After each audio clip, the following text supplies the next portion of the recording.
అన్న ఈ మామిడి తోటలో పోతే ఈ మామిడి ఆకులు కూడా నింపనిస్తలేరే. ఇంకా మారడేకుల కోసం ఎక్కడికి తిరుగుడు అవుతుందో ఏమవుతుందో నాకేం అర్థం అవుతలేదు. మావ నా గురించి వెయిట్ చేస్తుంది కావచ్చు. మారడాకుల కరువు ఏమి మన మలయ తోటలో లేవా? చెట్లు కిందికి ఉన్నాయి, మంచిగా దొరుకుతాయి. కవర్ అవుతుందా? అరే ఏం రావారి పండుగ రోజు కూడా ఇదే నారా? ఏం ఆడుతున్నావురా? అయితే ఏంది? అరే బాంబులు కాల్చావారా?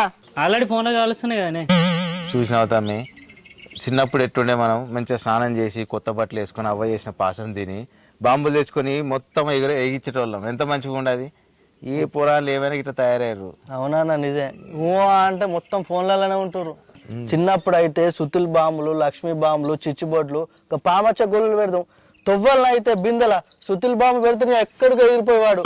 ఇప్పుడు పురాణాలు మనలకి ఎంజాయ్ చేస్తురా అని ఏమన్నా అంటే ఫోన్లు బీన్లు అనుకుంటూ ఒత్తుకుంటున్నాడే. ఇయ్యాల రేపు పురాణాలకు కావాల్సిన వాట్సాప్, ఇన్స్టాగ్రామ్, స్నాప్చాట్లు ఉంటే అయిపోయినాయి. ఈ పండగలు అవి వాళ్ళకి ఎందుకే రారా? మన పండగలు ఏమైతే పండుగలు తమ్మి, పండుగలు వస్తున్నాయి పోతున్నాయి, అసలు ఏర్పడకుండా అయిపోతుంది. సరే పోంది, అప్పటికైతే మనం అయితే మంచిగా కాల్దాం, బాంబులు కాల్దాం. దా సరేనా, మా బావ వస్తాడు తీసుకొని వస్తా నేను. రైట్ దా. నువ్వేం చేయాలి? ఫోన్ ఒత్తుకుంటున్నావు.